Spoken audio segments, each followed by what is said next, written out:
the early 1340s, Europe was already wheezing.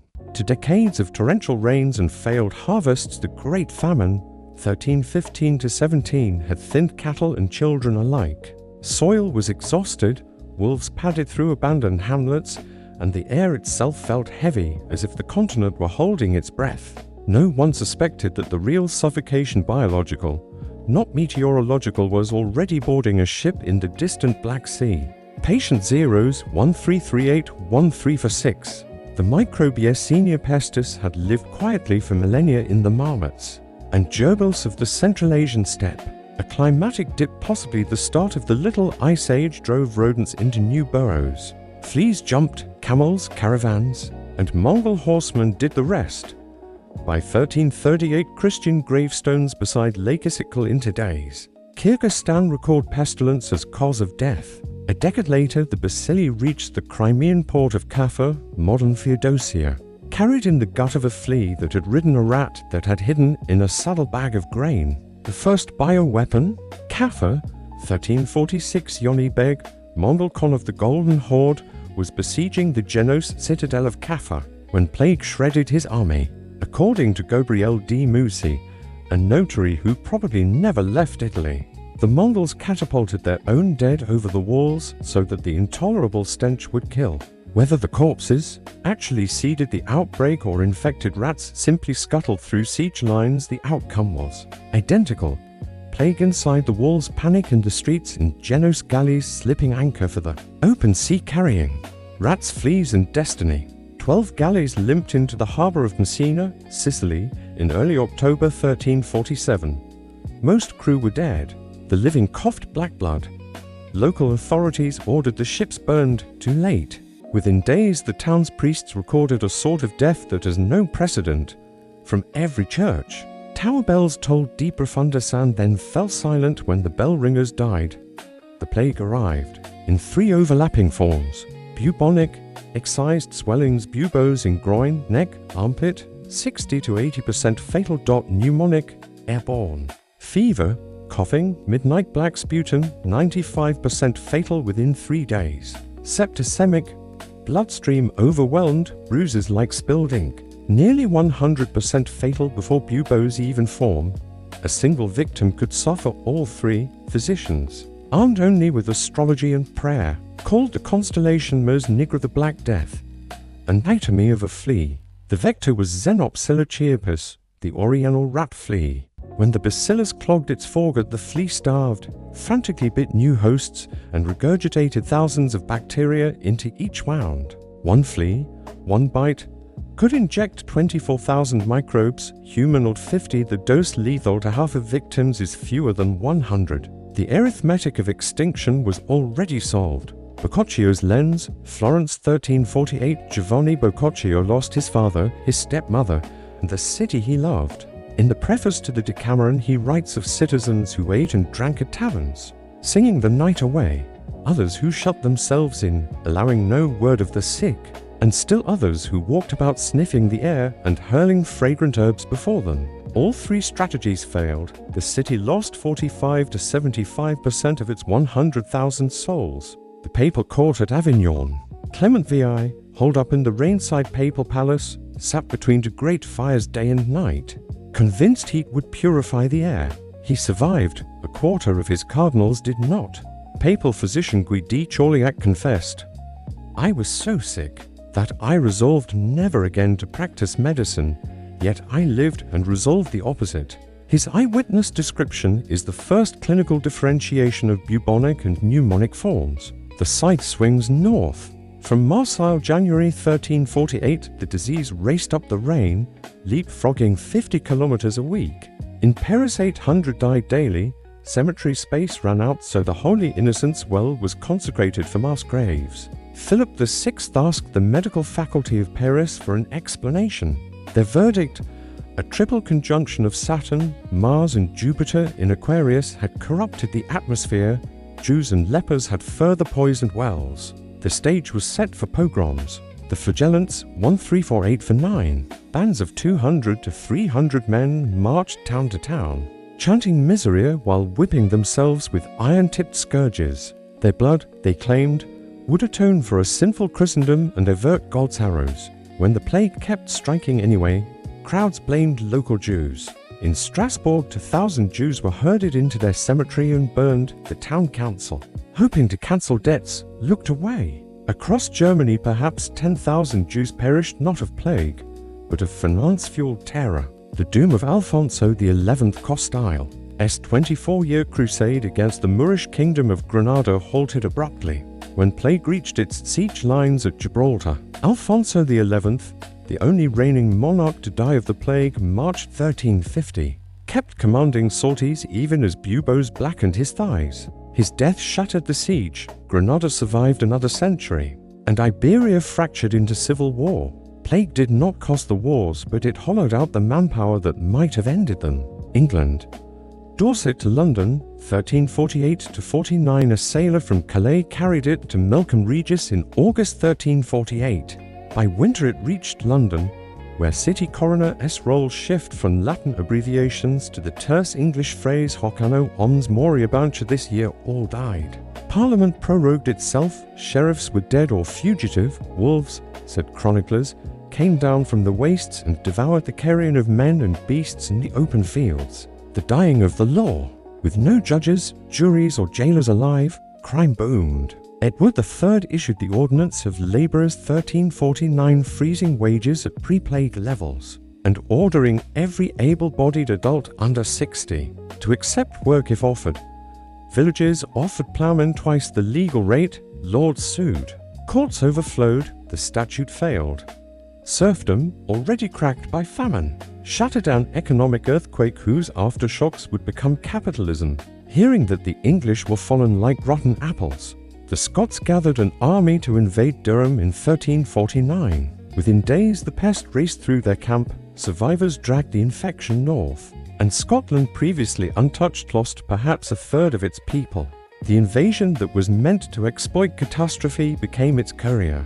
In May 1349, a merchantman drifted ashore at Ski, Norway.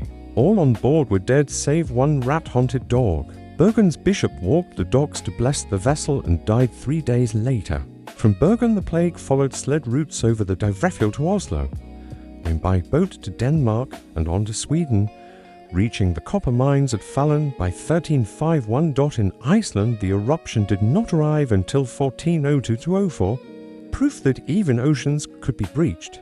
Eastern Europe and Russia, 1351–53. Muscovy's birch bark cities, isolated by forest, remained free until 1352. When plague finally struck Skarv and Novgorod, it traveled up the Dnieper and Volga river systems, with fur-laden barges reaching Moscow in 1353. There it killed the Grand Dukes to Sundsund, according to the Novgorod Chronicle, filled the land with wailing from the Lithuanian border to the Bulgar hills. Plague entered Alexandria, autumn 1347, on a single slave galley from Constantinople. By summer 1348, Cairo, largest city in the Mediterranean, 600,000, lost to 100,000. The Nile ran black with corpses. Camel trains of coffinless dead clogged the roads to the desert cemeteries. In Mecca the epidemic arrived with the 1348 Hajj. Returning pilgrims seeded Yemen, Iraq, and Morocco. Islamic scholars debated whether it was martyrdom for believers or punishment for sinners. Either way, the Ummah lost a third of its adherents. Bloodletting, purging, trepanation, powdered emeralds, arsenic, and the burning of aromatic woods all failed. Flagellation, prayer, and processions with the relics of Saint Roch, himself a plague saint because he survived a bubo, likewise failed. The only effective measure was quarantine from the Italian Quarantagiorni, 40 days first imposed by Venice on incoming ships 1377. Even then, rats walked ashore via mooring ropes. Modern historians converge on a toll of 50–60% in parts of Italy, 40–50% in France, 30–40% in England, similar across the Islamic world, roughly 25 million in Europe alone, 75–100 million across Eurasia. Entire villages vanished. 1,500 English settlements never appear in tax rolls again. Europe's population fell from approximately 75 million, 1,347 to approximately 50 million 1351 and did not rebound. until the early 16th century. With workers scarce, surviving peasants bargained for cash wages, Heriot fines vanished, and land was left fallow. Lords switched from labor-demanding grain to less labor-intensive sheep. Wool boomed, Flemish looms hummed, and capital moved from soil to cloth. The price of grain collapsed. The price of people rose. Capitalism in its infancy learned to walk on plague-ridden bones. Female mortality was equal or higher. Pregnancy is immune suppressive, yet widowers far outnumbered widows. Heiresses inherited lands, dowries shrank, marriage ages fell. Women entered urban guilds, as brewers, silk weavers, even masons in some English towns. The plague did not invent gender change, but it accelerated the shift from dowry to wage, from cloister to marketplace. When prayers failed, anti-clericalism flared. Monasteries, hospices and cathedrals, places of maximal contact, suffered 40 to 50% mortality among clergy. New, often unlettered, recruits filled the ranks, eroding prestige. The papacy, already exiled in Avignon, lost moral luster. Seeds of the later Reformation were sown in plague pits. Before 1347, European art was luminous, with saints and coronations. After, dance macabre frescoes showed emperors and peasants locked in skeletal hand-holding dances. Tomb effigies depict decaying corpses, transitombs split open to reveal worms. The plague taught Europe to see death not as a gateway but as a roommate. Boccaccio's 10 storytellers flee death in a villa. Their bawdy tales mock clerics and celebrate appetite. Langland S. Pierce Plowman wonders why a foul plague punishes both the fair and the foul alike, edging toward social justice themes. Plague became mirror, not just backdrop art, asking why the good died with the wicked. The second wave, 1361 to 1363, just as Europe exhaled. Plague returned, this time hitting children born since 1348, earning the grim nickname mortality of the children. Chroniclers note that victims' blood under the fingernails looked black as ink, suggesting septicemic surge. Population, already halved, dipped again, wages reclimbed, statutes refailed. Outbreaks flared every decade: 1374, 1388, 1390, 1399, like aftershocks. Each was smaller geographically, but sharper socially. Towns now had quarantine boards, pest houses, plague doctors in beaked masks stuffed with thyme and vinegar. The disease was evolving into a childhood rite of terror rather than an apocalyptic stranger. By the 15th century, pest has settled into a new rhythm: urban rat epizootics, occasional human spillover, localized but deadly. Venice, Milan, and later Hamburg built lazarettos, island hospitals where the infected were staged like cargo. Plague had moved from existential to administrative. Bureaucracy replaced theology. Triering data show repeated volcanic dust veils 1345 to 50, cooling summers and forcing rodent migration. Climatic historians argue that plague waves correlate with rapid weather shifts that starved fleas off their preferred hosts. Climate did not cause plague, but it scheduled its appointments. Plague remained lethal in the Islamic world well into the 18th century. Istanbul lost 10% of its people in 1466, 20% in 1592. The Ottomans institutionalized Tossish roadblocks, travel permits, market closure centuries before Europe's sanitary cordons.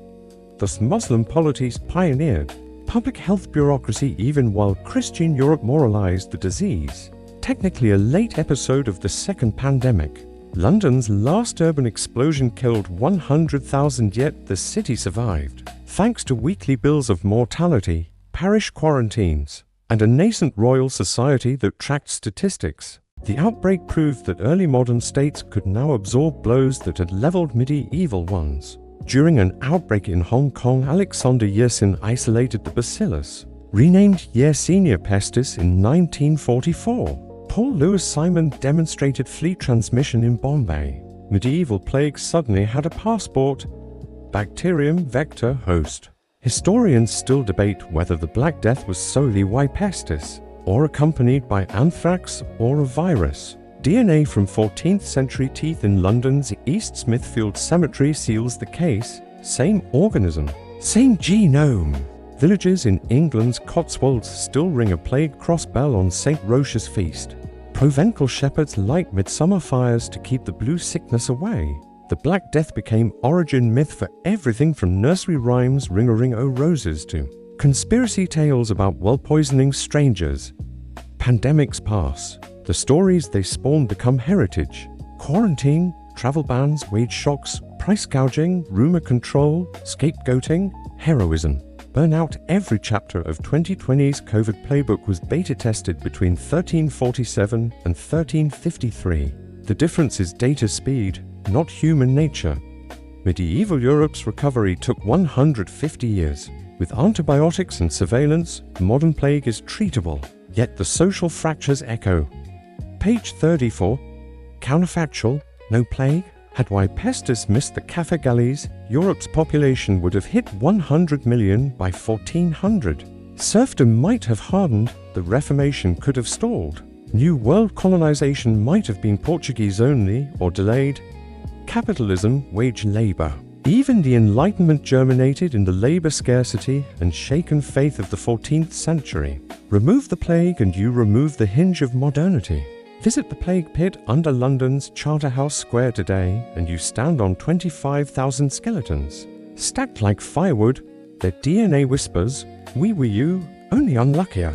The Black Death is not medieval darkness. It is mirror glass in which every later pandemic sees its own reflection.